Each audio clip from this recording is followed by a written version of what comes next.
Nosso Deus e nosso Pai, mais uma vez nessa manhã, suplicamos, clamamos e imploramos, ó Deus, que o Espírito Santo da parte do Senhor venha nos possuir, tomar posse da nossa mente, do nosso coração, tanto ao que fala quanto ao que ouve, para que a mensagem venha de Deus, porque apesar de um instrumento ser humano, a palavra é do Senhor. Por favor, ó Deus, encoraja-nos, consola-nos, prega para nós, ó Espírito, em nome de Jesus. Amém.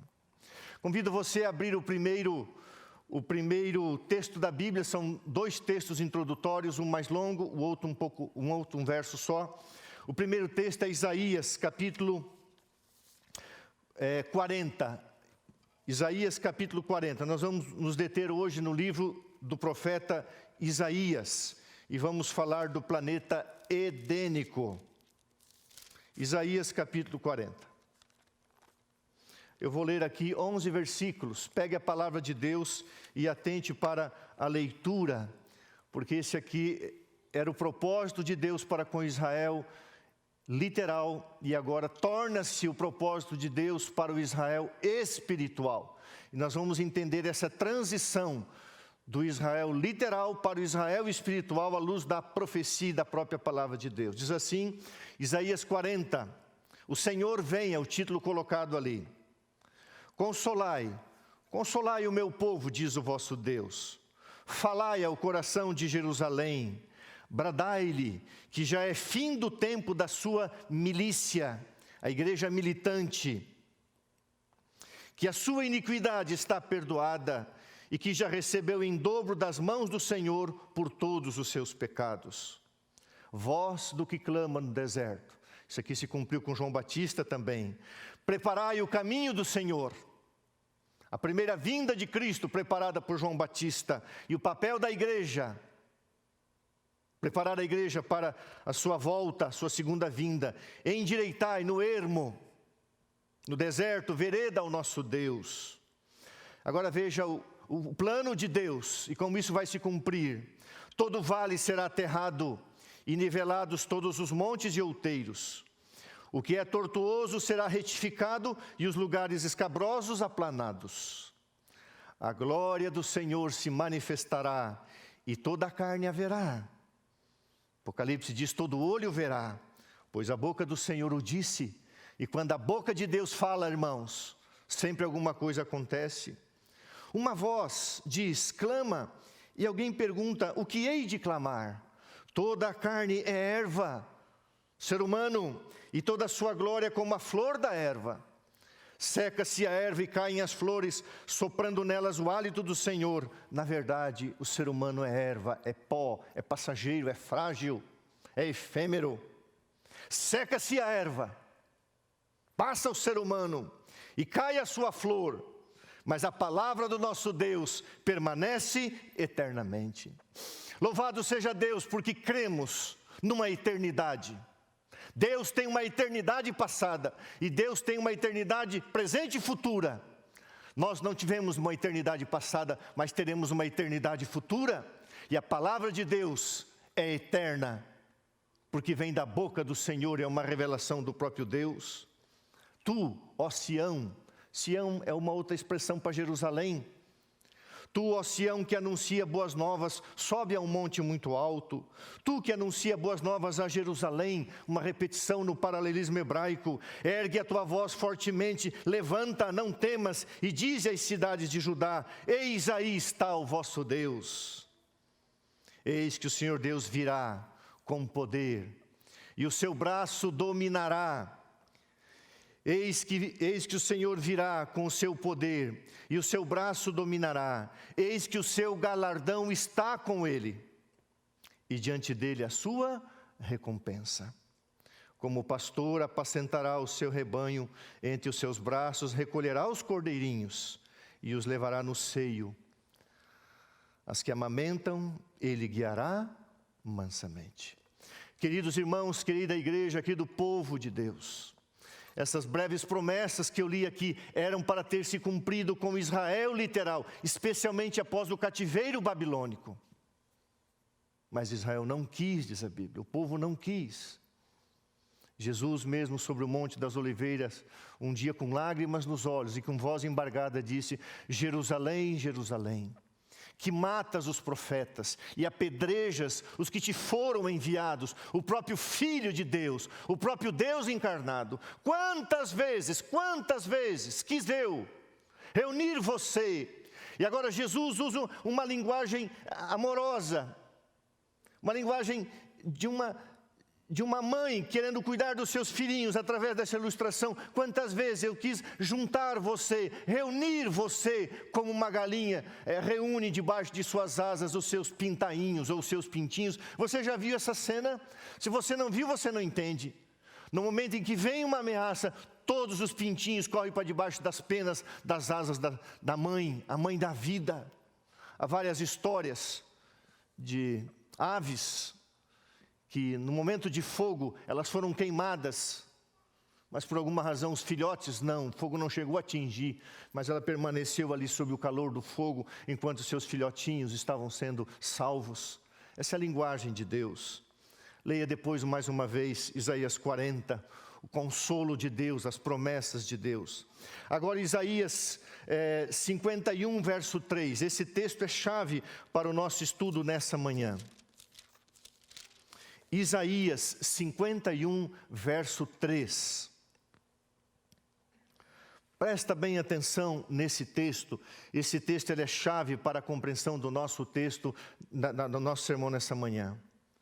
Porque o Senhor Deus tem misericórdia de Sião, tem piedade de Jerusalém, do seu povo. Deus terá misericórdia, Deus terá piedade de todos os lugares assolados pelos cativeiros assírio e babilônico. E fará o seu deserto, olha essa expressão, e fará o seu deserto como o Éden, e a sua solidão como o jardim do Senhor, que é a mesma expressão para Gan Eden, jardim do Senhor. Alegria e regozijo, prazer e alegria se acharão nela, e ações de graças, que é a mesma palavra para alegria e regozijo, e som de música. Deixa eu parar aqui antes de a gente entrar no texto que vamos analisar. Era o projeto de Deus, era o plano de Deus. Quando Israel saiu do cativeiro egípcio, tornar-se uma nação, ali na encruzilhada do mundo habitado daquela época. Estamos falando aí cerca de 3.500 anos atrás. Um mundo restrito, um pouco do Oriente, logicamente o Oriente Médio, a Palestina, um pouco da África, um pouco da Europa, mas um mundo muito pequeno. E naquela encruzilhada, Deus colocou a nação de Israel, onde as pessoas passavam. E essa nação seria tão próspera, tão abençoada, que a luz de Deus irradiaria, a mensagem seria pregada, o povo aceitaria, Cristo viria, morreria pelo homem, ressuscitaria, e naquele tempo Deus estabeleceria um novo céu e uma nova terra. Naquele tempo, quando você lê as profecias de Isaías, as profecias finais de Isaías, o projeto de Deus, especialmente após o cativeiro babilônico, era estabelecer um novo céu, uma nova terra com Israel literal. Agora deixa eu fazer aqui um momento aqui que vai parecer um pouquinho árido, mas é importante você entender isso aqui. O princípio fundamental pelo qual podemos dizer, sem medo de errar, quando uma promessa ou predição, uma profecia preditiva, condicional, no Antigo Testamento, particularmente feita a Israel, ela se cumpre no Israel espiritual. Como que nós temos essa prova de que houve essa mudança? É quando um escritor inspirado posterior faz tal aplicação dela. Ok? Então, irmãos, quando o profeta escreveu, ele não tinha na sua compreensão o sentido pleno do seu texto. E quando um profeta, um escritor inspirado posterior, ele pega aquela profecia e joga luz sobre ela, lança luz sobre ela, e pega o sentido pleno do texto, então aquela profecia ela pode mudar em relação às circunstâncias e às pessoas, mas a profecia vai se cumprir porque é projeto de Deus. Então eu vou ilustrar aqui. Por exemplo, o apóstolo Paulo em Romanos 9, capítulo 9 até o capítulo 11, fala da transição do Israel literal para o Israel espiritual, do cristianismo que nasce dentro do judaísmo. E Pedro diz assim, falando da igreja, 1 Pedro 2,9, vós, porém, sois raça eleita, sacerdócio real, nação santa, povo de propriedade exclusiva de Deus, a fim de proclamardes as virtudes daquele que vos chamou das trevas para a sua maravilhosa luz. Esta promessa está lá em Êxodo 19, verso 5 e verso 6. Essa promessa foi feita ao Israel literal, e agora Pedro a aplica para o Israel espiritual. Então, quando um profeta inspirado, ou um escritor, um apóstolo inspirado posterior, ele faz uma aplicação secundária mais plena, então nós podemos considerar isso um método de interpretação das promessas condicionais feitas a Israel.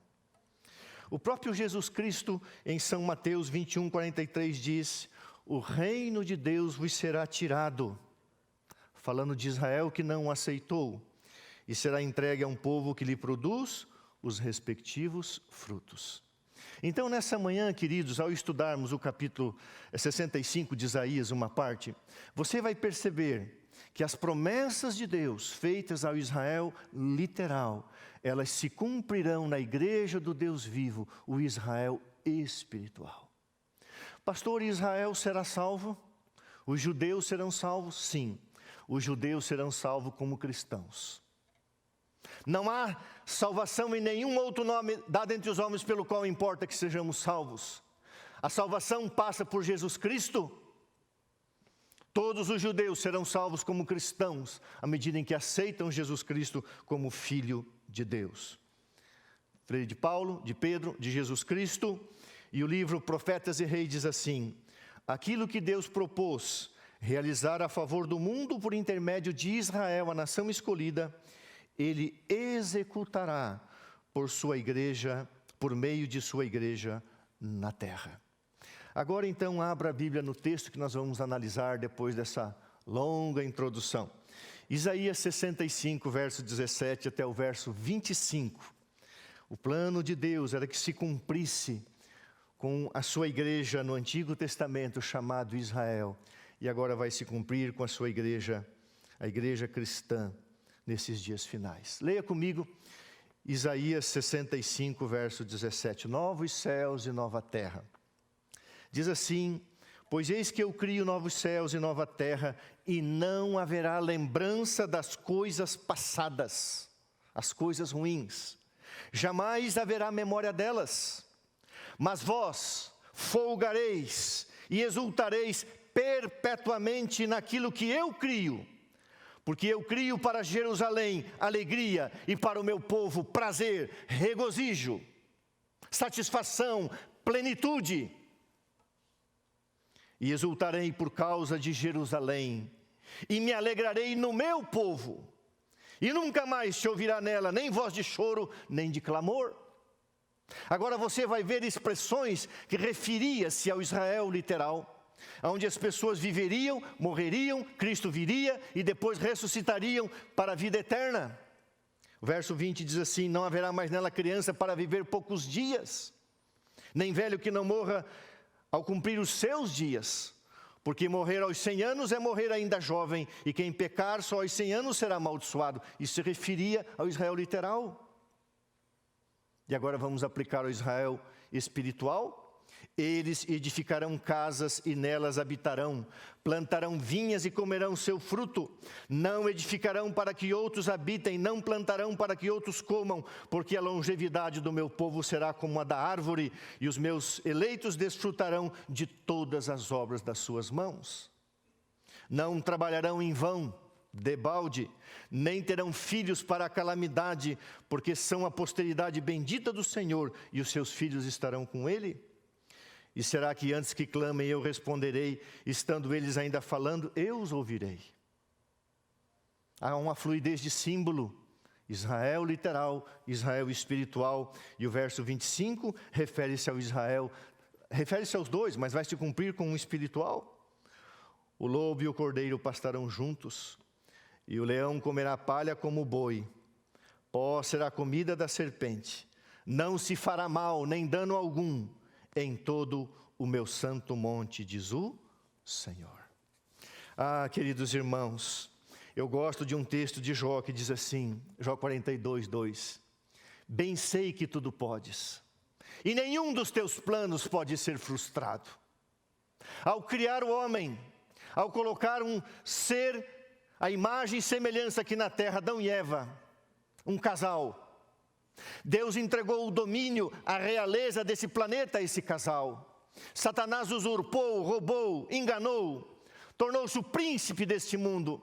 Mas a Bíblia diz que Deus devolverá o principado, a realeza aos seus filhos, o domínio aqui na terra, e Ele mesmo estará com o homem. Nós vamos estudar um pouquinho isso, plano de Deus. E quando saiu das mãos do Criador, irmãos, a gente pode apenas imaginar. Imagine um ser humano que tinha mais do que o dobro do meu tamanho. Eu tenho 1,80 m. Um ser humano que havia tido contato com a árvore da vida. E agora, ao ter recebido uma energia vital, ele vive por 1000 anos. O dobro do tamanho de um homem normal hoje. Mais do que o dobro. Cerca de 4 metros de altura. Um ser humano que tinha 20 vezes mais a energia física que um ser humano tem. O mundo não era como é hoje. O mundo não era monótono, não era doente. As montanhas eram niveladas, onduladas. Não havia montanhas íngremes. O verde, as águas que cortavam numa paisagem harmônica. Plantas, folhas, flores. Há um parque que eu visitei há um tempo atrás, chamado Parque das Sequoias. Essas árvores têm em média 120, 130 anos, em mais de 3, 4 metros de largura. É impressionante. Isso é uma miniatura do que acontecia lá, quando Deus criou a terra. E além de criar a terra bela, formosa, Deus então cria o jardim. A Bíblia diz em Gênesis 2, verso 8, e plantou o Senhor Deus um jardim. O jardim do Éden. Ali era a casa de Adão e Eva. A morada de Adão e Eva. E o plano de Deus, irmãos, à medida que eles passassem pela prova, que escolhessem servir o Senhor, que não se envolvessem com o mal, tendo a liberdade, o livre-arbítrio como seres inteligentes, racionais. Deus não criou robôs. Deus colocou ao homem a possibilidade de escolher o que não era certo. E se eles escolhessem a vontade de Deus, o plano de Deus era a multiplicação, e todo o planeta Terra tornar-se-ia um jardim do Éden. Sabe, está escrito que isso vai acontecer. Nós vamos estudar um pouquinho mais para frente. Você sabe que a palavra Éden, só a palavra Éden significa planície, mas normalmente ela vem acompanhada da expressão Gan Éden, que significa jardim de Deus. O jardim de Deus, ou em grego paradeisos, paraíso de Deus, ou jardim do paraíso. Um jardim especial, onde era a morada de Adão e de Eva, sua esposa. Presta atenção nessa citação. Patriarcas e Profetas, página 62. O Éden, o jardim do Éden, o jardim de Deus, era um modelo da obra perfeita da criação de Deus, sem qualquer sinal de maldição do pecado, modelo do que teria sido a terra inteira. O Éden, modelo do que teria sido a terra inteira, se tão somente o homem houvesse cumprido o plano original e glorioso do Criador. Há uma coisa, amado, que você deve entender. Quando Deus tem um plano na sua mente, quando Deus elabora um plano, pode ser que as circunstâncias retardem um pouco, mas ninguém pode frustrar o plano de Deus. O plano de Deus é que esse planeta se torne um Éden. Por isso eu coloquei o título do sermão, Planeta Edênico. Todo o planeta tornar-se-á um jardim do Éden. Deus jamais desistiu dos seus planos. E Deus tem um plano, Deus tem um projeto, Deus tem uma profecia a teu respeito. Deus quer te levar para morar junto com Adão e Eva no Éden restaurado. Deus não desistiu disso. Não desista desse chamado de Deus, não desista. O plano com Israel literal cumprir-se-á com Israel espiritual. Na terra renovada, os redimidos empenhar-se-ão em ocupação e prazeres que levaram felicidade e prazer a Adão e Eva no início. Profetas e Reis, no página 730, diz: será vivida a vida edênica, a vida no jardim e no campo. Sabe, essa semana eu estava na casa de uma família muito querida, fazendo uma visita, fazendo uma ficha de profissão de fé de uma pessoa que sábado que vem vai estar aqui. E nós estávamos conversando ali com a família sobre como o viver em São Paulo. Faz 1 ano e meio que vivemos aqui. E o viver em lugares menores ou no campo. Eu me criei em fazenda, nasci e me criei em fazenda. As impressões da minha mente são os animais, o rebanho de ovelhas do qual eu cuidava. Os quase 40 cavalos que nós tínhamos na fazenda, que eu amava e amo cavalos. O gado, as plantações de milho, feijão, batatinha, batata doce, tomate, pepino. Sabe, irmão, se você nasceu e se criou em São Paulo, vá se acostumando. Você que é urbano, você que gosta do cimento, você vai viver no jardim, no campo, lá. Há muitas pessoas querendo ir embora da cidade, ainda não chegou o tempo. É tempo, se você pode permanecer na cidade, ficar e pregar o Evangelho. Mas isso é uma questão de consciência. Se o senhor também pode, quer ir para o interior, isso é entre você e Deus. Mas não saiu ainda os decretos para a gente abandonar os grandes centros. Isso é um outro estudo. Mas agora, eu quero relembrar você de uma coisa. A Bíblia fala no livro de Romanos, capítulo 5, sobre os dois Adões. O primeiro Adão, o Adão literal, que permitiu a entrada do pecado nesse mundo. E o Adão espiritual, Jesus Cristo, o segundo Adão. Por um Adão veio a morte, pelo primeiro Adão veio a morte. Pelo segundo Adão veio a vida, a salvação. Pelo primeiro veio a maldição, pelo segundo a redenção. Você já imaginou, você já pensou, e há uma citação que está no Grande Conflito, páginas 644, 645. Como será o encontro de Jesus com Adão? Vou descrever para você. A gente não sabe exatamente o porquê, mas nós estamos no céu, provavelmente sobre um lugar chamado Mar de Vidro. E Jesus já desenvolveu a altura um pouco superior a Adão no início. Então não se surpreenda quando você chegar no céu e procurar Jesus, que era um judeu, humanamente falando, em torno de 1,70 m, agora tem mais ou menos uns 5 metros. Jesus, ele está acima de toda a humanidade. Mas por alguma razão Adão não está ali. Os remidos estão adorando, louvando, exaltando o nome de Jesus, se rejubilando na criação de Deus. De repente aparece o Adão literal, o primeiro Adão. E todos abrem espaço e ele começa a caminhar em direção a Jesus. Está escrito que Jesus abre os braços.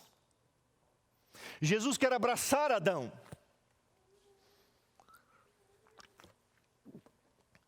Você acha, querido irmão, você acha, querido amigo, que Jesus não chorou quando Adão perdeu o Éden? Que Jesus não sofreu? Que não há amor no coração dele por esse filho criado, a obra-prima da criação? Você acha que Jesus não sente saudade de Adão?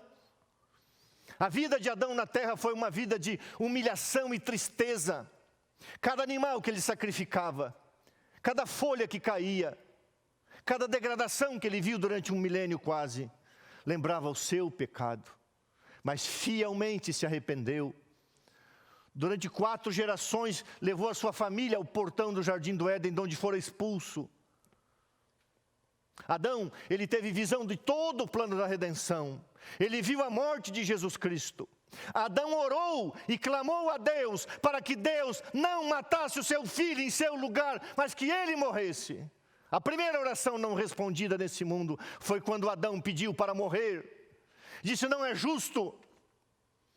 E os anjos informaram ele: há um plano desde antes da fundação desse mundo, Adão. Ele entendeu, ele teve visões de todo o plano da redenção, do próprio sacrifício de Cristo. Ele viu em visão Cristo morrer na cruz. E ele pediu a Deus que não fizesse isso, mas que ele morresse. Se você estudar lá o livro História da Redenção e a verdade sobre os anjos, você vai encontrar essas citações. Os anjos disseram: não, Jesus morrerá. E agora Adão começa a caminhar em direção a Cristo. E ao andar em direção a Cristo, o que ele vê? Jesus está com os braços abertos. O que ele vê nas mãos? Diz para mim, meu irmão querido. Entre aspas eu vou falar agora. Os únicos defeitos físicos no céu estarão nas mãos, na fronte, no lado de Jesus Cristo. E talvez alguém pergunte: que feridas são essas em suas mãos? Talvez Adão pergunte: que feridas são essas num lugar perfeito? E Jesus dirá: são as feridas com que fui ferido na casa dos meus amigos. Adão começa a caminhar, mas ele vê aqueles braços abertos, ele vê as feridas. Jesus quer abraçar o seu filho, quer abraçar aquele que ele criou. Mas Adão não se lança ao peito de Cristo. Adão lança-se aos seus pés, em profunda humilhação. Arroja-se aos pés de Cristo. Jesus levanta o seu filho, mostra para ele o jardim do Éden. E então, com ternura, o Salvador o levanta, convidando-o a contemplar de novo o Éden, do qual havia sido exilado. E está escrito que Jesus devolve para Adão o primeiro domínio. Esse jardim não foi criado para os anjos, esse jardim não foi criado para Deus o Filho, para Deus o Espírito Santo. Esse jardim foi criado para o homem. E o que Deus dá, Deus não tira. E o que Deus dá e o homem joga fora, Deus devolve por sua graça. O encontro dos dois Adões. É a parábola do filho pródigo, que é uma parábola profética, vai se cumprir nesse dia. O filho volta ao lar, a alegria no céu. Os anjos que conheceram Adão se rejubilarão. O universo baterá palmas. E o universo gritará em seus corações, os que estiverem lá literalmente: digno, digno é o cordeiro que foi morto. Ah, irmãos queridos, que glória será. Eu quero estar lá. Esteja você preparado para estar lá, para contemplar dentre as milhares e milhares de cenas que vão arrebatar os seus sentidos. Você vai contemplar o encontro dos dois Adões. O Adão que trouxe o pecado e o Adão que trouxe vida. O Adão que foi dominado pelo mal e o Adão que foi dominado pelo bem, Jesus Cristo. O Adão que submeteu a Satanás e o Adão que venceu Satanás. Derrotou Satanás. E logo será expulso definitivamente o príncipe desse mundo, através da morte, o fogo eterno. A segunda morte, da qual não haverá ressurreição, e nós viveremos para sempre. E então, quando Adão chega diante da árvore da vida, Jesus leva ele para dentro do jardim do Éden. E quando ele tem diante de si outra vez a árvore da vida, ele extravasa a gratidão. Ele não consegue apanhar o fruto. E ele então grita junto com todos os remidos: digno, digno é o cordeiro que foi morto. Estabelecidos a árvore da vida no Éden há tanto tempo perdido, os remidos crescerão à estatura completa da raça em sua glória primitiva. Depois que Adão toma do fruto da árvore da vida, ele vê toda a multidão, a grande multidão, e pergunta: quem são estes? E Jesus diz: é a tua raça, a tua posteridade, a tua família, Adão. É o nosso pai desconhecido. Temos o DNA de Adão. Herdamos também o pecado original, nascemos com a natureza caída. Mas em Cristo, segundo Adão, seremos glorificados e reconheceremos e conheceremos o pai da raça humana, o nosso pai, Adão. E ele pergunta: quem são? E Jesus diz: é a tua raça, é a tua família. E Deus autoriza Adão, e Adão nos convida a todos a entrarmos no jardim do Éden. E todos nós vamos tomar do fruto da árvore da vida e vamos comer. E a partir do momento em que você e eu tivermos acesso à árvore da vida, a nossa vida física vai crescer até a estatura de Adão. Uau! A nossa vida intelectual fala muito-se da escola do além. O livro Educação fala muito, nós vamos estudar, nosso intelecto vai se desenvolver plenamente. Nossas emoções, muitas vezes doentias, frágeis, depressivas, serão curadas, seremos emocionalmente perfeitos e equilibrados. Nossa mente se desenvolverá, nosso corpo, nossas emoções, nossos relacionamentos, tudo será perfeito. Ah, irmãos queridos, essa é a promessa de Deus. Viveremos a vida edênica, a vida que Adão tinha antes do pecado. Agora algumas aplicações. Verso 17 de Isaías 65, coloque os seus olhos lá. Isaías 65, verso 17. Eu crio novos céus e nova terra, e não haverá lembrança das coisas passadas, jamais haverá memória delas. Muitas pessoas nessa vida, e às vezes nós mesmos ferimos alguém, as circunstâncias nos machucam, carregamos como seres humanos traumas, dores, embates. Há muito tempo atrás eu conversei com uma irmã da igreja que odiava a sua mãe. Eu odeio a minha mãe. E a mãe e a filha eram vivas. E eu disse: mas por que você odeia a sua mãe? Porque ela me feriu muito quando eu era nova, eu tenho marcas, cicatrizes. Eu não sei se alguém machucou você e você carrega dores, marcas. Aliás, quem nunca foi machucado por alguém, quem de nós talvez nunca machucou alguém, consciente ou inconscientemente? Mas, irmãos queridos, não haverá lembrança das coisas tristes, não haverá memória delas, como se nunca tivesse existido. Graças a Deus teremos essa amnésia eterna, lembrar das coisas ruins. Uma vez estava numa roda de pessoas que estavam fazendo uma dinâmica. E a dinâmica era pegar uma folha em branco e olhar para aquela folha em branco como se a pessoa conseguisse escrever ali, fechar os olhos, escrever e colocar ali todas as mágoas, as raivas, as tristezas, as decepções. E cada vez que a pessoa sentia uma coisa ruim, ela amassava aquela folha branca como se estivesse escrevendo e acabando com aquilo. Eu não gostei daquele negócio. E eu fechei os olhos, todo mundo tinha que fechar os olhos, eu fechei os olhos e deixei a folha branca sobre as minhas pernas, e eu ouvia o barulho das folhas, da pessoa amarrando, amassando e destruindo aquelas folhas, parecendo que descarregando o ódio, a raiva. E sinceramente, não é que eu não tenha as lutas do passado, conscientes ou inconscientes, nem sei, não me preocupo com isso. Eu vou aos pés de Jesus e choro minha dessemelhança com Ele. Mas eu lembrei do meu pai, da minha mãe, dos meus irmãos, da fazenda, das ovelhas, do gado, dos rios, do açude, das pescarias. Eu não era convertido, eu caçava também das caçadas de Iambu, Jaco Velho. Pequenos alces que viviam lá. Dos cavalos, das montarias, do gado, do galpão, da mangueira. Até do cemitério eu senti saudade. O cemitério ficava a 500 metros da nossa sede, era só de cristãos adventistas e de outras denominações cristãs. E depois a pessoa que estava fazendo a dinâmica falou assim: pastor, você está sendo hipócrita, você tem que sentir raiva. Eu falei, mas eu estou lutando para não sentir raiva, eu estou lutando para ter amor no coração. Agora eu vou ficar lembrando que o meu pai me batia. Às vezes batia mesmo, não era fácil. Mas a maioria das vezes eu merecia. 8 irmãos, 6 homens e 2 meninas.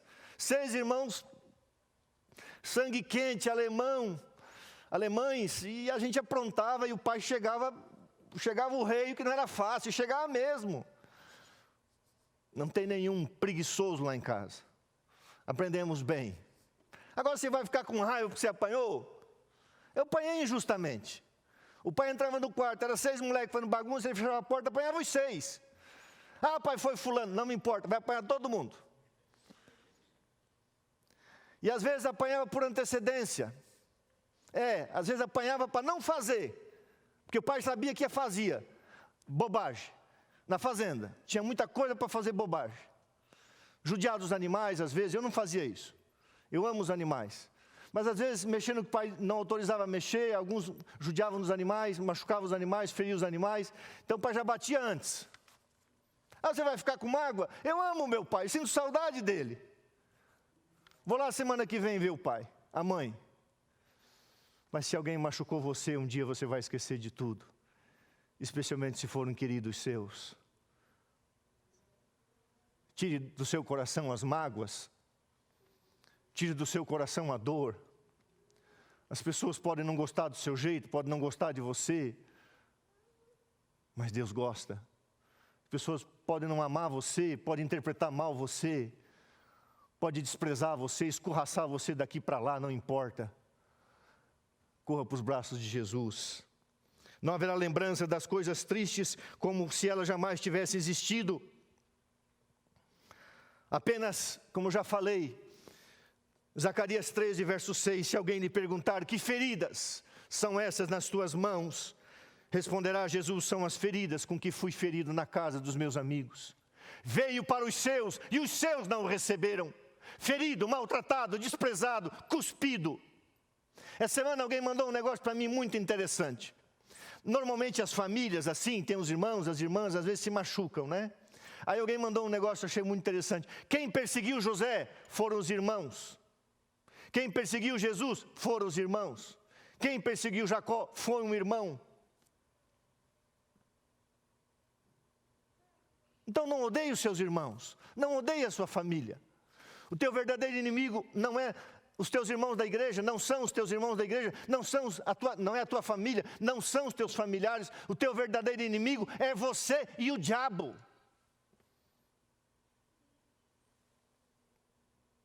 Então a Bíblia diz que Deus vai apagar da nossa memória as coisas passadas, as coisas tristes. Verso 17, 18, o verso 18, melhor dizendo, e o verso 19. Mas vós folgareis e exultareis perpetuamente. Sabe o que é ter alegria, regozijo e prazer perpétuo? Naquilo que eu crio. Porque eis que eu crio para Jerusalém alegria e para o meu povo regozijo, e exultarei por causa de Jerusalém, e me alegrarei no meu povo, e nunca mais se haverá nela nem voz de choro, nem de clamor. Ah, irmãos, eu gostaria de parar aqui. Isso aqui é fantástico. Infelizmente o demônio deturpou o que é prazer, mas a Bíblia fala centenas de vezes na Bíblia, substantivos, verbos, a palavra prazer, o termo prazer. Só no Salmo 119 fala 8 vezes eu tenho prazer na tua lei.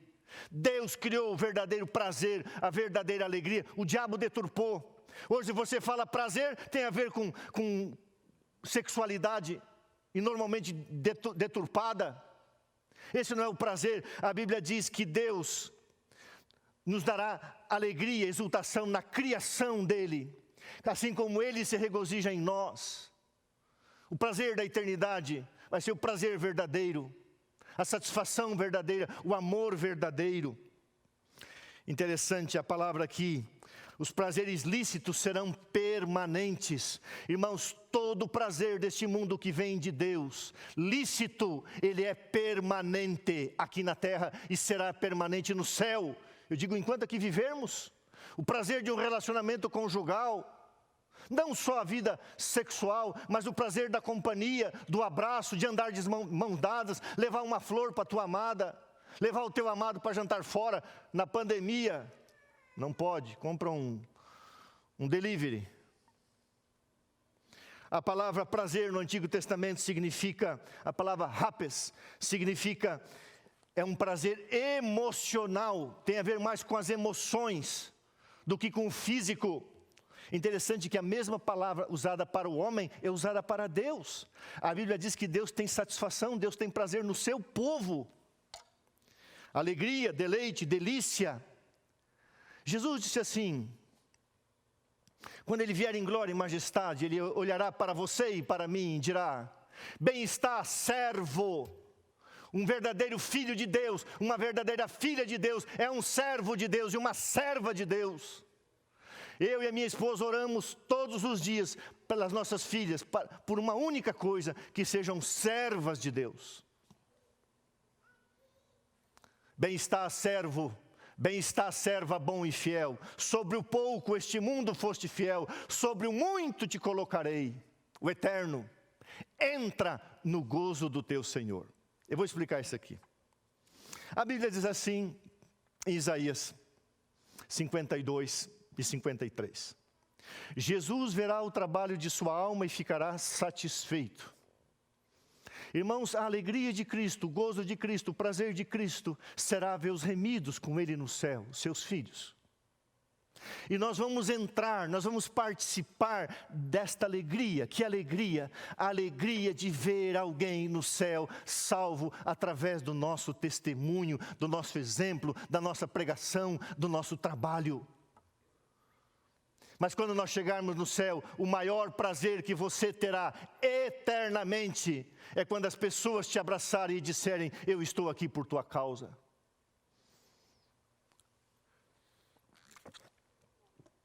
Eu não tenho autorização para falar nome, então quando eu tenho eu falo, quando eu não tenho eu não falo. Eu fui visitar uma família e ali fui preencher uma ficha, porque num local de trabalho, uma menina dessa igreja, uma jovem linda dessa igreja, abençoada por Deus, testemunhou para sua colega de trabalho. Ela era de uma outra denominação. Estudaram a Bíblia junto com o pai da jovem da igreja. E sábado que vem ela fará aqui profissão de fé.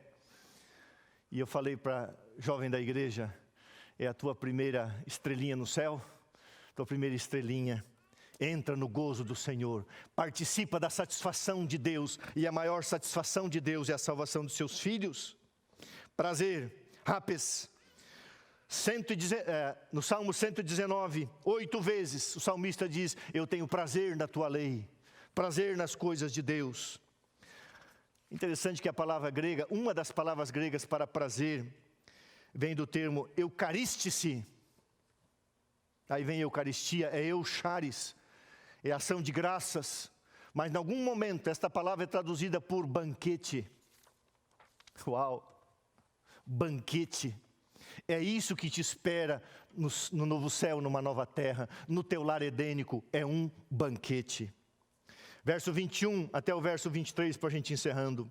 Eles edificarão casas e nelas habitarão, plantarão vinhas e comerão seu fruto.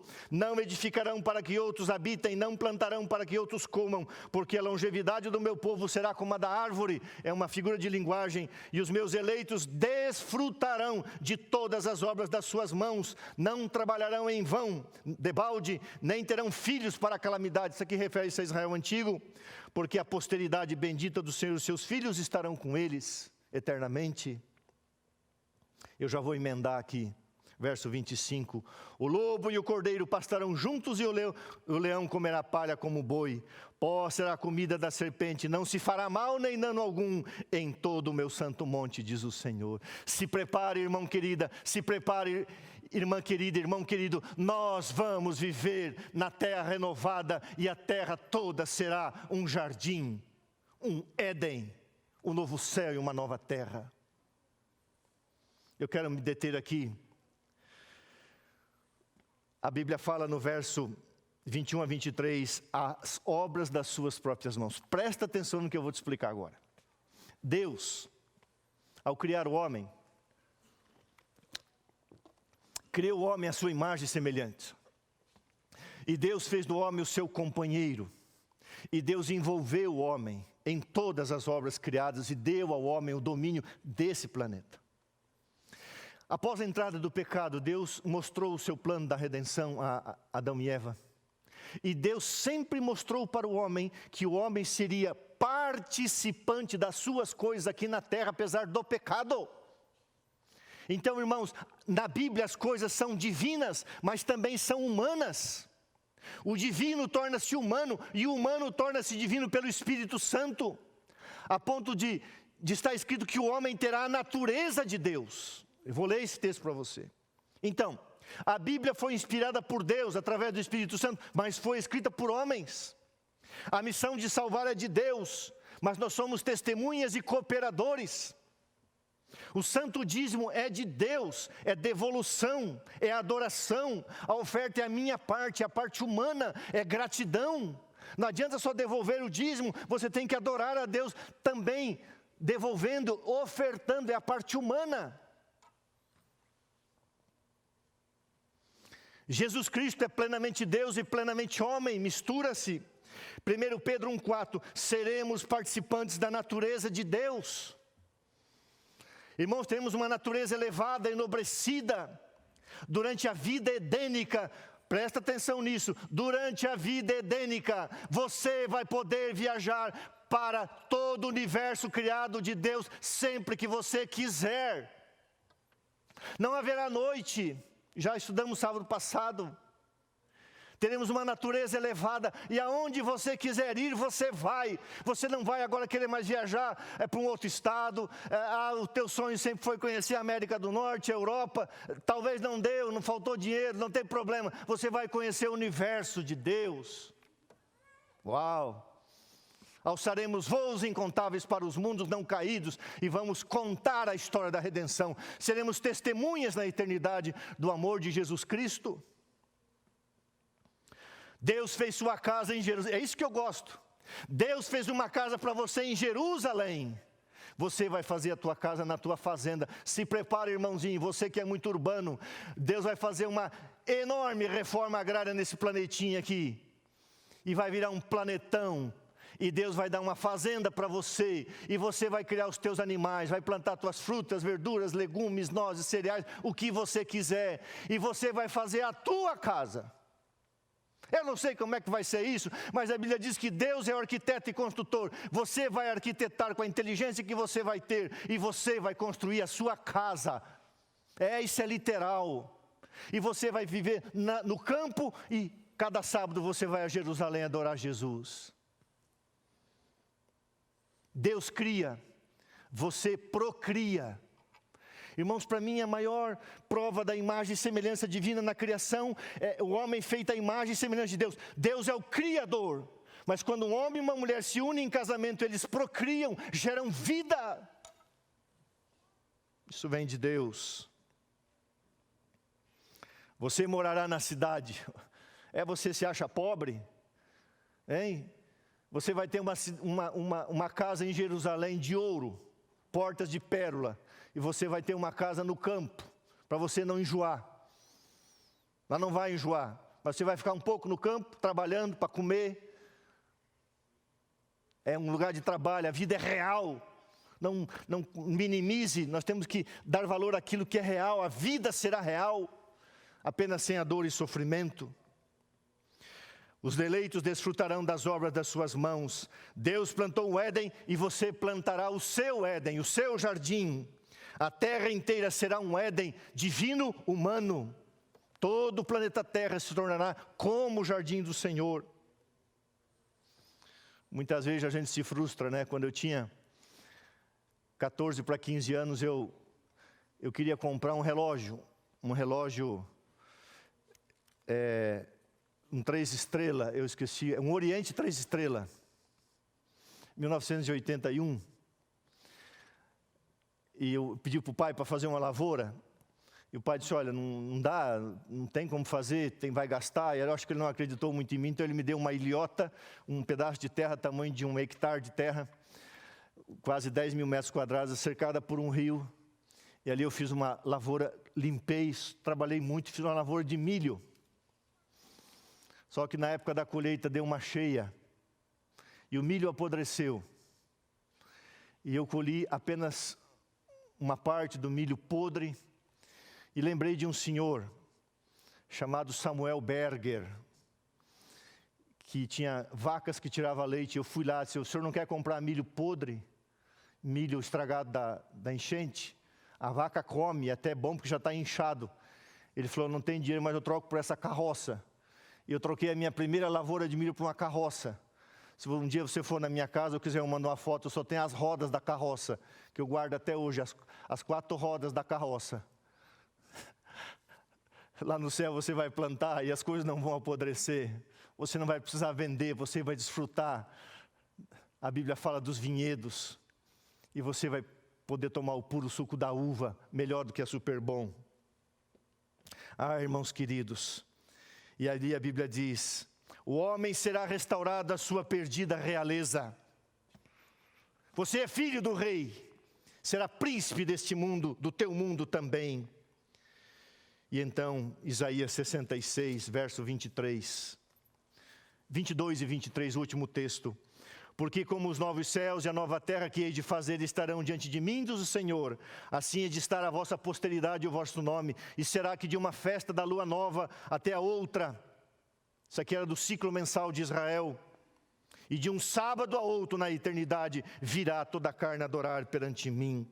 O sábado na nova terra, todos observarão o sábado em reconhecimento. Isso aqui é lindo, e com isso eu encerro. Quando Deus criou o mundo, Deus comemorou, estabelecendo o santo sábado eterno, inserido dentro da sua lei. Ao recriar um novo céu, uma nova terra, Deus não estabelece um novo sinal. Deus reafirma um antigo sinal. E para comemorar a recriação de um novo céu e de uma nova terra, o sábado. O único dia que tem nome na Bíblia. Os outros são numéricos. O maior sinal da salvação pela graça é o sábado. Deus cria o homem na sexta-feira e o que faz? Dá a ele um presente. Deus dá um presente para o homem, dá um sábado. Irmãos queridos, encerrando, planeta edênico, que jamais o homem ouviu, jamais o homem viu, jamais o que o homem imaginou, jamais a mente humana, a linguagem humana é capaz de descrever é o que Deus preparou. Só aqueles que estiverem lá entenderão que o mínimo não foi contado, o mínimo não foi falado. O plano de Deus é quando Ele reabrir este planeta através do novo céu, numa nova terra. O pecado jamais existirá. Querido amigo, querido irmão, querido filho, querida filha de Deus, em breve Jesus voltará. Em breve nós iremos para um lugar chamado Éden. O Éden foi recolhido da terra antes do dilúvio. Está lá no céu, o jardim de Deus. Ele descerá. E a partir dali o planeta todo será um jardim, um paraíso de Deus. E ali você viverá a vida no campo, na cidade. Você quer estar lá? Você está se preparando para esse dia? Nossa igreja está vazia.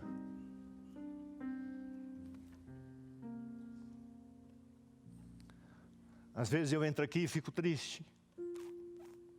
Essa semana estive bastante triste. Nuvem de gafanhotos do sul. Uma tempestade bomba em Santa Catarina, meu estado.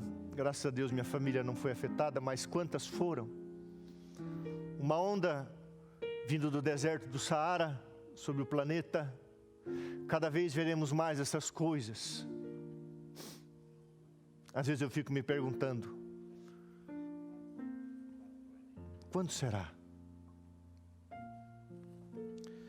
No mês de junho, eu convidei 4 teólogos para conversarmos, dentre os maiores, Dr. Elias Brasil, diretor do Instituto de Pesquisa Bíblica da Conferência Geral, Dr. Tim, Dr. Paroski, todos atendem a Igreja Mundial, pastor Adolfo que vai pregar sábado que vem, e eu não combinei com eles, mas para todos eu fiz uma pergunta. Você como cristão, você como um PhD, você que estudou muito, você que sabe muito, agora deixa de lado conhecimento teológico e fala do seu coração. O que você acha? Em que tempo nós estamos vivendo? E os 4 falaram de formas diferentes. E eu gostei muito da fala do Dr. Elias. Outros falaram de formas diferentes a mesma coisa. O Dr. Elias falou: pastor, estamos por conta de Deus. Estamos por conta de Deus. Um deles falou: não estamos na 12ª hora, estamos na 13ª. Estamos por conta de Deus. A hora que Deus achar por bem, porque Ele está no controle. Tudo vai vir rapidamente, porque os acontecimentos finais serão rápidos. Mas o plano de Deus não é mais uma igreja vazia, não é mais um planeta tomado pela pandemia, mas é o Éden, um planeta edênico, não um planeta pandêmico, como estamos vivendo essa pandemia, ou endêmico por enquanto, doente permanentemente. E Deus abençoe a sua vida. Eu quero chamar aqui a Karen. Eu pedi para a Karen cantar hoje hinos do Inário, que para mim são os hinos da igreja. E ela vai cantar o hino, um dos mais lindos. Um dia eu quero conhecer você lá nesse vale, o Vale do Éden Formoso.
Bem-se dos nossos anseios, onde se realizar, não mais teremos receios, nem aflições pesar.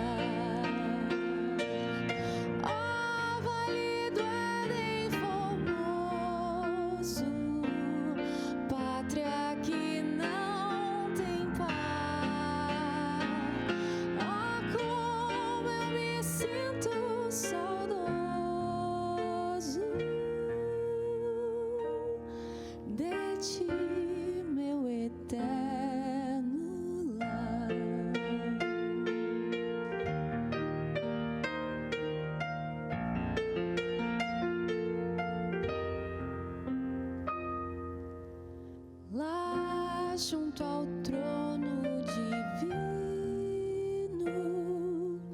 os salvos cantarão doces acordes de um hino que fala de perdão. Ó Vale do Éden Formoso, pátria que não tem par, oh, como eu me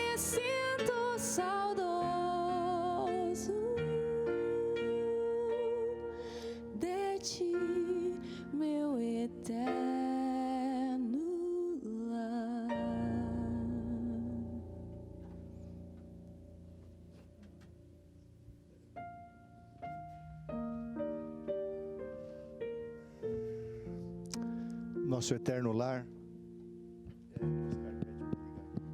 Foi eu que... Nosso eterno lar. Eu tirei o microfone aqui, vou fazer um batismo ali. Nosso eterno lar. Ó como nos sentimos saudosos. Que Deus abençoe a sua vida, Deus abençoe a sua casa, o seu lar, Deus abençoe as pessoas doentes, as pessoas tristes. E que logo venha o Éden, logo venha Jerusalém. E logo a gente vai embora para o milênio e volte para viver a recriação, o restabelecimento eterno do Santo Sábado em todo o planeta. E vamos viver a vida edênica num planeta chamado Éden, planeta edênico. Vamos orar. Senhor, louvamos o Teu nome pela esperança da palavra, pela segurança e a certeza que temos em Jesus. Nós temos fé, nós temos esperança, nós olhamos para o futuro, olhando para dentro da eternidade. Abençoa o Teu povo, Senhor, os Teus filhos e filhas espalhados por esse planeta. Logo esse planeta se tornará o jardim do Senhor, o paraíso de Deus. E nós teremos o verdadeiro prazer, a alegria de ver pessoas ali as quais nós amamos, a alegria de estar com Cristo e com Deus, e entenderemos o que é satisfação, o que é regozijo, o que é o gozo do Senhor. Derrama sobre nós o Espírito Santo, nos dê uma semana de comunhão e retidão. Prepara a Tua igreja para a vigília do sábado que venha o Consolador sobre nós, para nos manter firmes, perseverantes, militantes ao lado de Jesus Cristo. Derrama o Teu Espírito sobre a Tua igreja, cada qual em seu lar, cada qual em sua morada, que cada casa torne-se a igreja do Deus vivo, em nome de Jesus, amém.